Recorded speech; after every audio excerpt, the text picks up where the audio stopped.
tá? É um pouco mais rápido, né?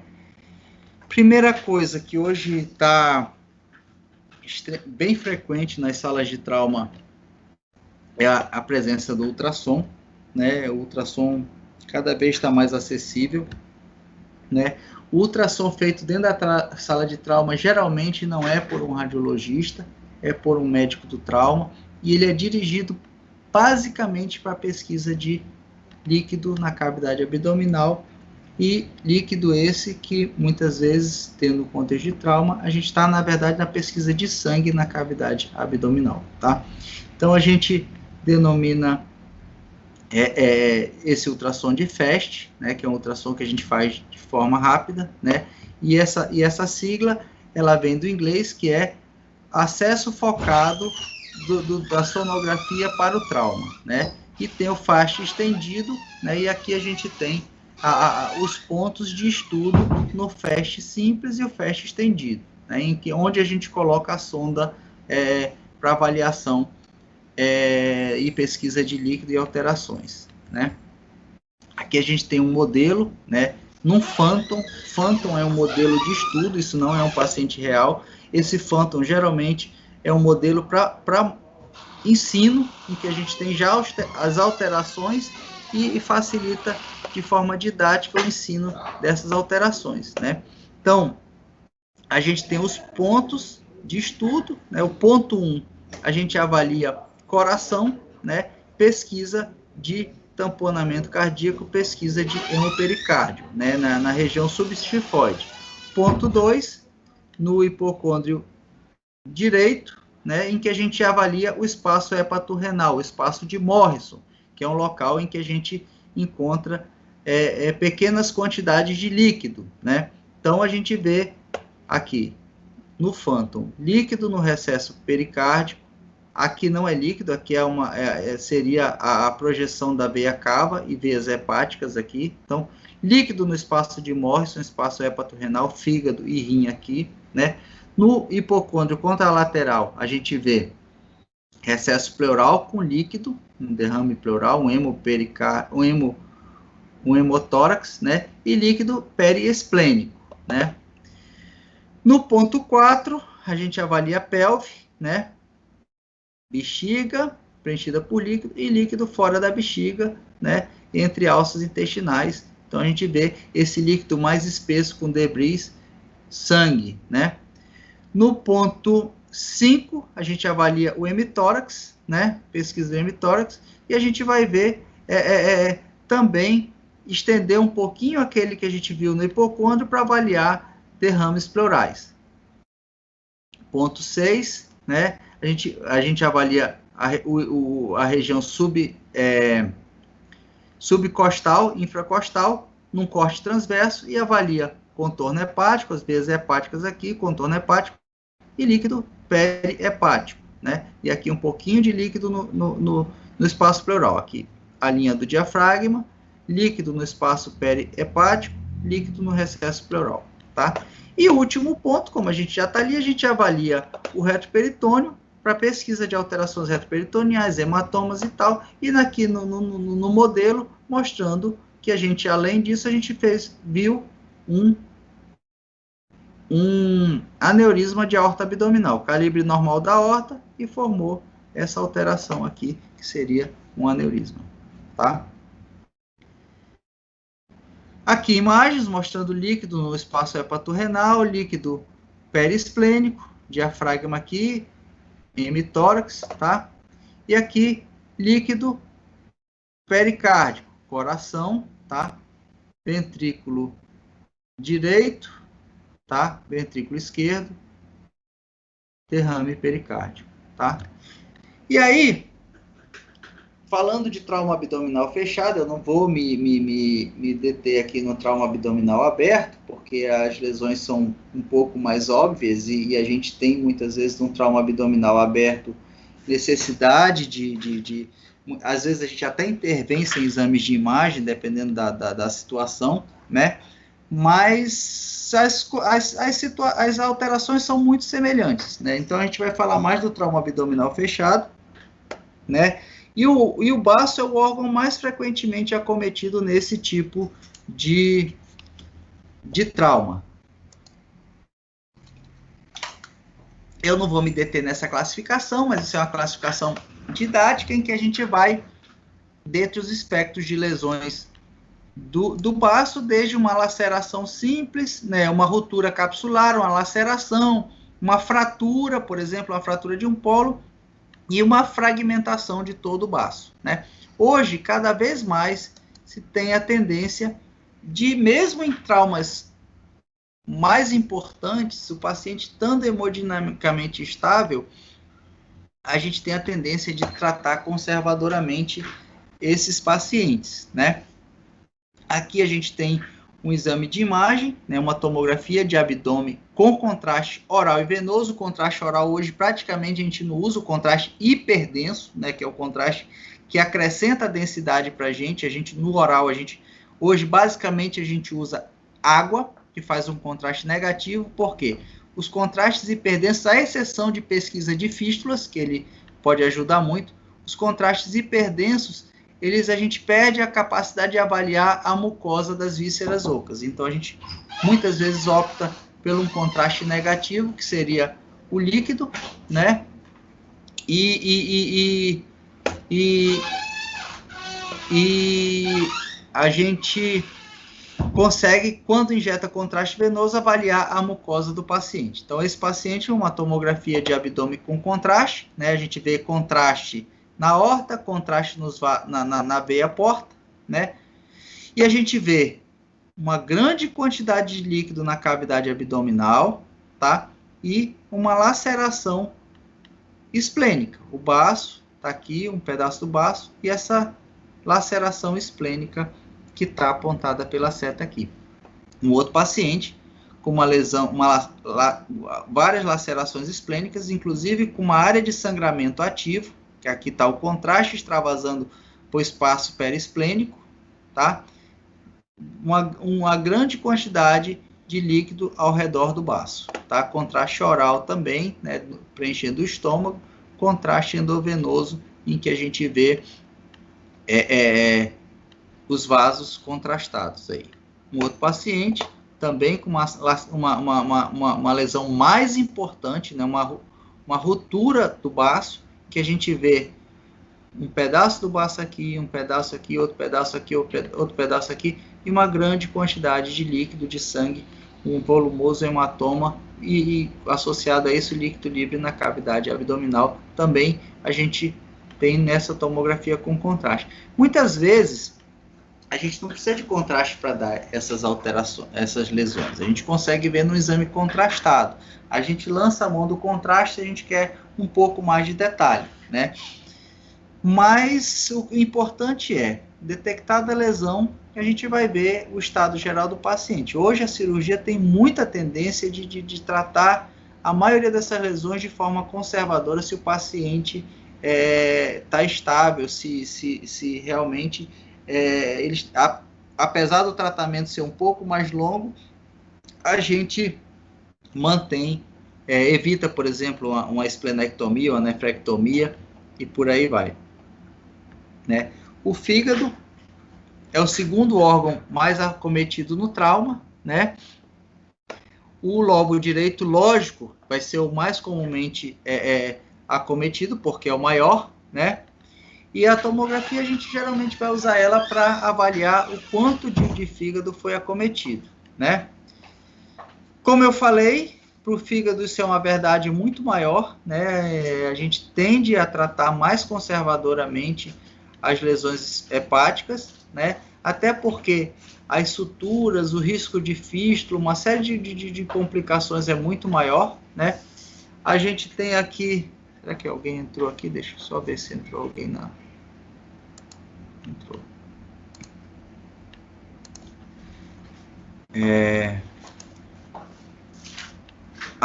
Então a gente tem nessa imagem, né, de uma tomografia também de abdômen com contraste. Aqui a gente tem o estômago, né?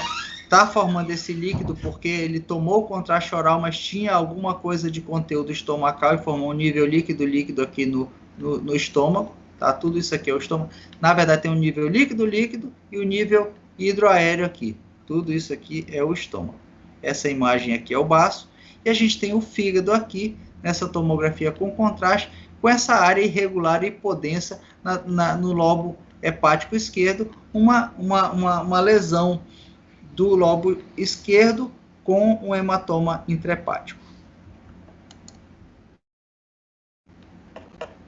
Está aparecendo o mouse aí. Deixa eu botar a coisa que fica mais fácil aqui, que eu nem me dei conta que não estava, mas estava aparecendo o mouse. Então, o outro paciente, em que a gente teve um trauma abdominal, a gente tem o fígado aqui, e esse líquido ao redor do fígado e que está contido na cápsula hepática. Esse líquido está hepático, está perihepático. Esse fluido está dentro da cápsula hepática, né? Porque essa linhazinha aqui não é o diafragma, é a cápsula hepática.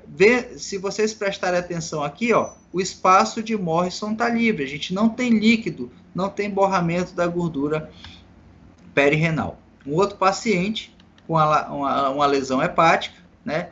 Líquido na cavidade, esse líquido periesplênico, um pouquinho de líquido perihepático aqui. Um outro paciente com extensa lesão no lobo hepático direito, com sangramento ativo, esse exame com contraste, tá? Extravasou o contraste para dentro desse hematoma perihepático aqui.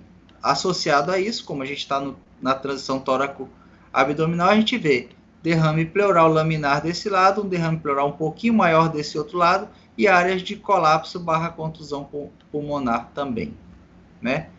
Pâncreas, geralmente o pâncreas é um pouco mais raro as lesões, geralmente aquelas lesões compressivas no abdômen, né, em que a gente comprime a parede anterior do abdômen contra a coluna, e a gente tem lesões de variados graus, né, lacerações pancreáticas como essa, esse exame com contraste, a gente tem essa área transfixando a transição do colo para o corpo pancreático, né? Consequência, muitas vezes, das lacerações pancreáticas, a gente tem formação de pseudocistos, né? Que é um trauma um pouco mais tardio, em que o paciente teve uma laceração pancreática e formou um pseudocisto pancreático, né? Isso, às vezes, pode infectar e complicar a situação ainda mais do paciente. Os rins também são sítios frequentes de lesões, né?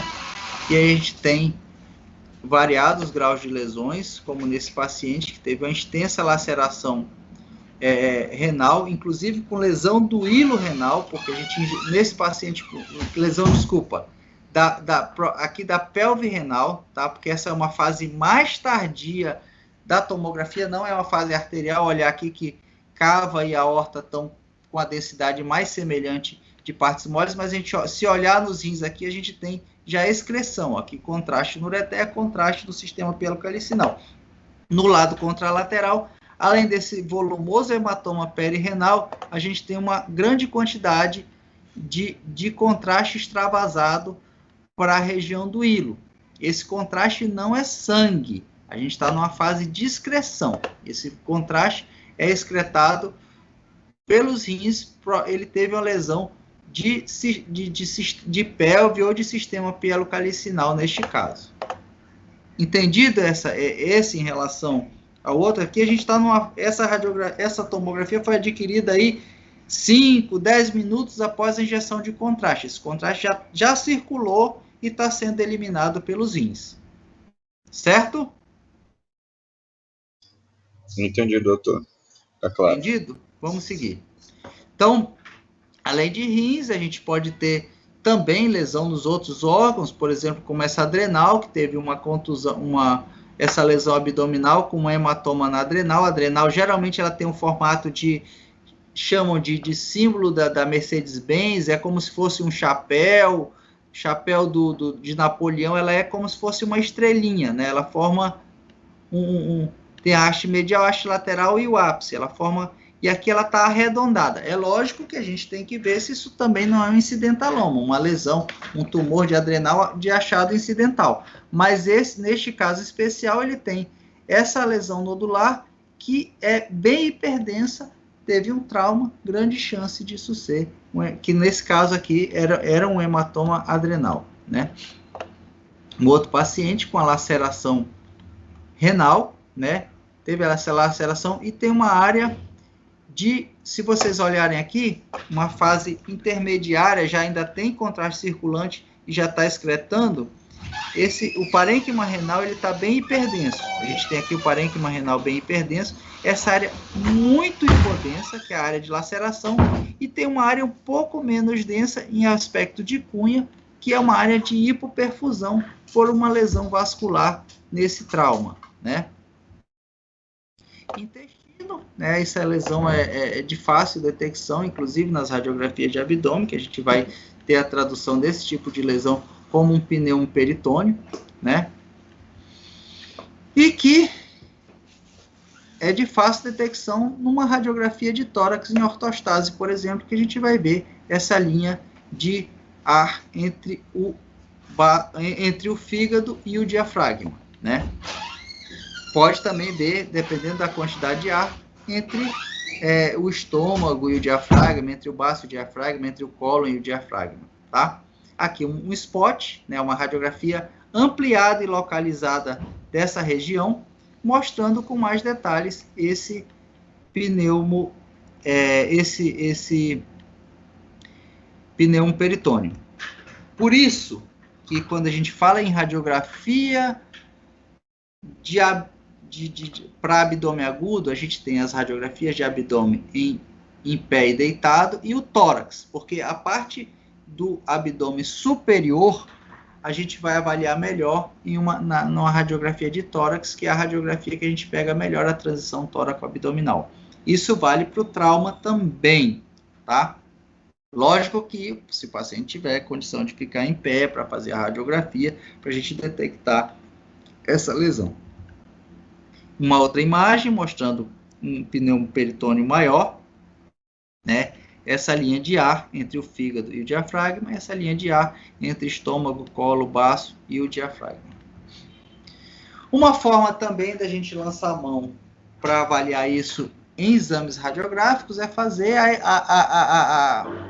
da mesma forma que a gente faz no tórax do Laurel, fazer uma radiografia semelhante ao Laurel, que é uma radiografia em decúbito lateral com raios horizontais, em que a gente vai aumentar a acessibilidade para determinadas quantidades de gás, e nessa radiografia em decúbito lateral a gente vê esse pneumo peritônio, que às vezes parece para a gente pequenininho num tórax em ortostase, esse ar se coleta todo e a gente às vezes consegue ver com um pouco mais de nitidez nessa radiografia. Isso é pouco usado na prática diária, mas é uma ferramenta que pode ajudar a gente a esclarecer eventuais dúvidas. Então a gente tem aqui contorno hepático, ar, né, na cavidade abdominal, aqui uma parte de alça colônica.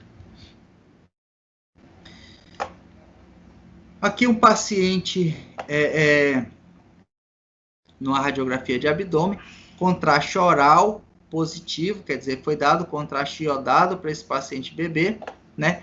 E no momento da aquisição desse exame, também tem contraste venoso, a gente vê extravasamento desse contraste oral para o espaço de Morrison. A gente tem líquido hiperdenso, vesícula, espaço de Morrison, esse líquido por uma lesão no duodeno. Outro paciente, uma tomografia de abdômen, que a gente vê esse líquido hiperdenso na cavidade abdominal, né, na região mesogástrica, por uma lesão de mesentério. Isso aqui é sangue, tá? É lesão vascular no intestino, lesão mesentério, formou um hematoma que envolve a região da raiz mesentérica, com edema dos planos adiposos e extravasamento de sangue para essa região. Um outro paciente também, isso a gente faz muito pouco hoje, tá? A gente, só nos casos de dúvida que a gente lança a mão do contraste positivo, principalmente para situações de fístula, em que tem uma perfuração de intestino, que não está demonstrada aqui, mas que a gente vê esse extravasamento desse contraste oral para a cavidade abdominal. Vocês veem que tem contraste hiperdenso aqui, tem líquido hipodenso aqui. Essa separação retinha de líquido aqui se dá porque a gente tem o ligamento falciforme que faz essa divisão. Então, provavelmente, essa alça estava nesse hemiabdômen direito e a gente teve um extravasamento de contraste para essa região. Tá? Também dentro dos contextos de lesão intestinal, algumas partes do intestino, como o duodeno, os cólons ascendente e descendente, são de localização retroperitoneal, né? Uma lesão nessas vísceras ocas, e em vez de a gente ver esse pneumo peritônio, a gente pode encontrar isso que a gente está vendo aqui, que é um pneumo retroperitônio, por uma lesão, neste caso, de um duodeno, né? E eu acho que, por último, para finalizar, lesões de bexiga, né? São um pouco menos frequentes, mas acontecem, né? Principalmente nos traumas fechados com fratura múltiplas da pelve, né? Ou penetrantes. Lembrando que nos traumas abdominais fechados, em que o paciente estava no momento do trauma com a bexiga bem repleta, a chance de lesão dessa bexiga é bem maior, né? Então, eu tive um paciente há muitos anos atrás que teve uma queda de cavalo e teve uma laceração extensa da bexiga. A gente deu esse diagnóstico pelo ultrassom, né? Mas lembrar disso, né? Que fraturas pélvicas têm chance de lesão de bexiga. Neste caso aqui, o paciente com uma lesão em livro aberto da bacia, né? Uma fase excretória da tomografia, a gente tem esse contraste extravasado aqui, que eu não me lembro se eu tenho, que tem a imagem aqui, ó, uma fratura complexa da pelve, né? Com esse extravasamento na fase excretória desse contraste para a cavidade pélvica, traduzindo para a gente uma lesão de bexiga, né?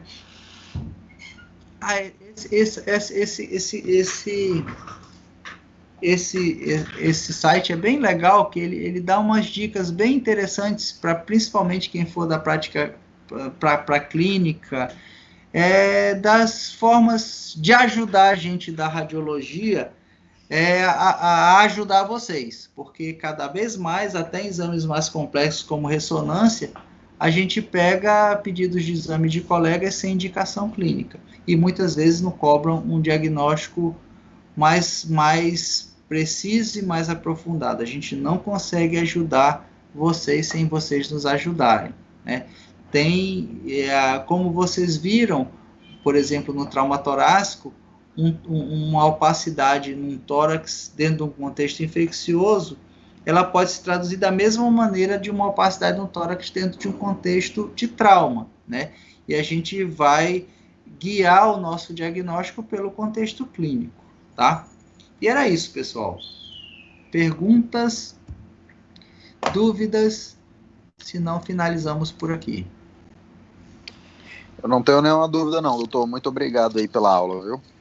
Tá, o que puderem, que precisarem, nós estamos disponíveis aqui. Dúvidas, estamos sempre abertos, independente de estar como professor de módulo, não querem me encontrar, ou na clínica, ou no CDI, é só ligar que a gente auxilia vocês aí. O WhatsApp aí tem ferramentas, tem vários colegas que às vezes solicitam a gente para tirar eventuais dúvidas pelo WhatsApp, a gente consegue aí, de alguma forma, auxiliar vocês aí.